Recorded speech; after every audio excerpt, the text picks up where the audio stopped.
Praise the lord. ఈరోజు వాక్య భాగం 2 సమూయేలు గ్రంథం 1 అధ్యాయం 27వ వచనం. అయ్యయ్యో, బలాఢ్యులు పడిపోయిరి, యుద్ధ సన్నద్ధులు నశించిపోయిరి. ఈ 2 సమూయేలు గ్రంథం 1 అధ్యాయం 27వ వచనం ద్వారా ప్రభు మనతో మాట్లాడుతూ ఉన్నారు. అసలు ఈ 2 సమూయేలు గ్రంథం 1 అధ్యాయం యొక్క బ్యాక్గ్రౌండ్ ఏంటి మనం గమనిస్తే గనుక, సౌలును యోనాతానును చనిపోయారు. ఇశ్రాయేలీలు వారి శత్రువుల ఎదుట నిలవలేకపోయారు, ఓడిపోయారు అన్న విషయం దావీదు గారికి తెలిసినప్పుడు, సౌలును గూర్చి అతని కుమారుడైన యోనాతానును గూర్చి ధనుర్గీతం ఒకటి చేసి దానిని బట్టి విలాపము సలిపెను అని మనం చూస్తా ఉన్నాం. ఎంత స్పష్టంగా రాస్తా ఉన్నారు అని అంటే, అయ్యో, బలాఢ్యుల డాళ్ళు అవమానంగా పారవేయబడెను, తైలము చేత అభిషేకింపబడిన వారిదైనట్టు సౌలు డాలును పారవేయబడెను. వారు పక్షిరాజుల కంటే వడిగలవారు, సింహముల కంటే బలము గలవారని వాళ్ళ కోసం రాస్తూ వస్తున్నారు. అయ్యయ్యో, బలాఢ్యులు పడిపోయారు, యుద్ధ సన్నద్ధులు నశించిపోయారు. అసలు ఈ సౌలు ఎవరు? Who is Saul? యోనాతాన్ ఎవరు? మనం చదివితే గనక, ఒకప్పుడు దేవుని బలమైన ఆత్మ చేత నింపబడిన వారు, ఒకప్పుడు దేవుని ప్రణాళికలో ఉన్నవారు, ఒకప్పుడు దేవుని చిత్తానికి వారి జీవితాల్లో లోబడిన వారు, ఒకప్పుడు బలమైన ప్రార్థనాత్మ చేత నింపబడిన వారు, దేవుని యుద్ధములు జరిగించిన వారు.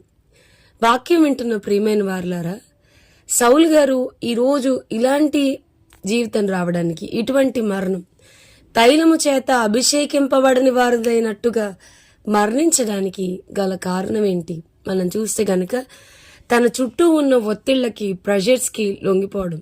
మనం గమనిస్తే మనుష్యులకి జడిసి అమాలేకీల్ని విడిచిపెట్టడం మనం చూస్తాం. మనుషులు ఏమనుకుంటారో, మనుషులు ఎక్కడ చెదిరిపోతారో అని చెప్పని యాజకుడు చేయాల్సిన పని సౌలు చేయడం మనం గమనిస్తాం.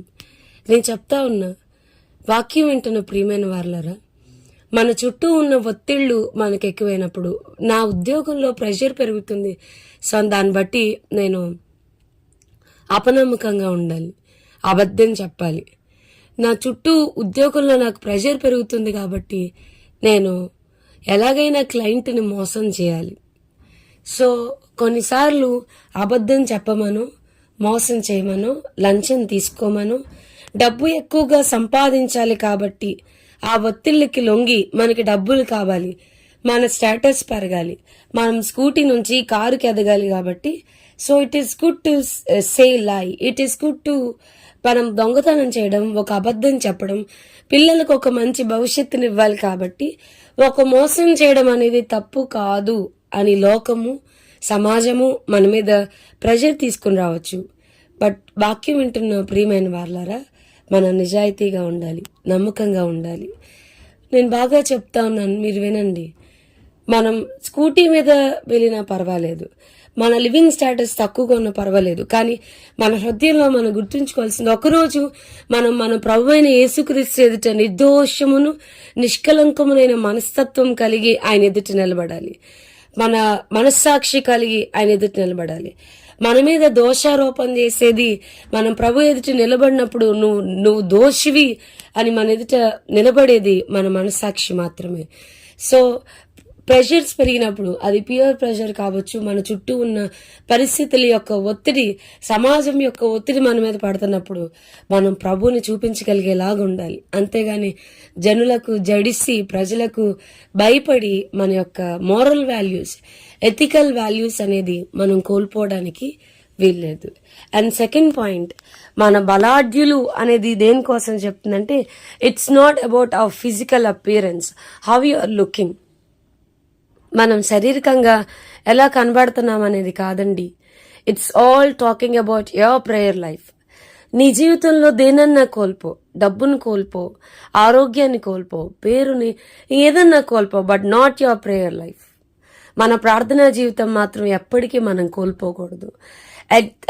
At the cost of anything. ప్రభుకి మనకి మధ్య బంధాన్ని నిలబెట్టేదే మన ప్రార్థనా జీవితం. ప్రభు యొక్క హస్తాన్ని మన పక్షాన కదిలించేదే మన ప్రార్థనా జీవితం.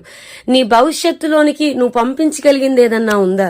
నీ భవిష్యత్తులోనికి వెళ్ళి నీ జీవితాన్ని మలచదగింది ఏదన్నా ఉందా అంటే that's only and only your prayer life.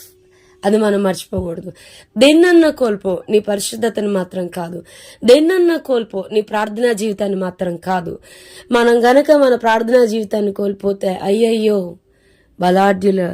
బలాఢ్యులు పడిపోతా ఉన్నారు, యుద్ధ సన్నద్ధులు నశించిపోతారు. నువ్వు కూడా ఒకప్పుడు బలమైన ప్రార్థనా జీవితాన్ని కలిగి ఉన్న వ్యక్తివేమో, ఒకప్పుడు దేవుని యొక్క ఆత్మీయ అభిషేకాన్ని రుచి చూచిన వ్యక్తివేమో, ప్రార్థన యొక్క ఆ ప్రేయర్ లైఫ్ యొక్క మాధుర్యం ఏంటో, దేవుని స్వరాన్ని వినగలిగిన స్థాయి కలిగిన వ్యక్తివేమో. కానీ ఇప్పుడు నీ జీవితంలో ఎదుర్కొన్న పరిస్థితులను బట్టి నీ ప్రార్థనా జీవితాన్ని కోల్పోయి ఉన్నావేమో. ఈరోజు ప్రభు నీతో మాట్లాడుతున్నాడు. Build it up. త్వరితంగా మోకాల మీదకి వెళ్ళిపోయి ఆయన ముందు నీ యొక్క రిక్తహస్తాన్ని, లార్డ్ ఐఎమ్ నథింగ్, నా వల్లేమీ కాదు ప్రభా, నీ కృపతో నా ప్రార్థనా జీవితాన్ని కట్టు. వాక్యం వింటున్న ప్రియమైన వారులారా, ఈరోజు ప్రభుతో చెప్దాం, నా చేతుల్లో ఏమీ లేదు ప్రభా, లార్డ్ ఐ నీడ్ యూ, నువ్వు నాకు కావాలి. నా పరిస్థితుల మధ్యలోనికి రా, విరిగిపోయిన నా జీవితంలోనికి రా, కన్ఫ్యూజన్లో ఉన్న నా పరిస్థితుల మధ్యలోనికి రా, జోక్యం చేసుకో ప్రభా అని ఇప్పుడే మోకాళ్ళ మీద పడి ప్రభుకి మన జీవితంలో అధికారాన్ని ఇద్దాం. మనం మన ప్రార్థనా జీవితాన్ని కోల్పోవడం, ప్రభుకి దూరంగా ఉండడం ఆయనకి ఇష్టం లేదు. మన మీద ఉన్న ఆయన ప్రేమను కోల్పోలేక ఇంకనూ చాచిన చేతులతో ప్రభు మన వైపు చూస్తుండగా పరిగెత్తుకుంటూ వెళ్ళి, ప్రభా నువ్వు నాకు కావాలి. నా అంతటి నేనుగా నా మునుపటి ప్రార్థనా జీవితాన్ని కట్టుకోలేను, but still I need you. ఆ మునుపటి ప్రార్థనా జీవితాన్ని కట్టుకోవడానికి సహాయం చేయమని అడుగుదాం. దేవుడు అలాంటి ఉన్నతమైన భాగ్యాన్ని మనందరికీ దయచేయను గాక.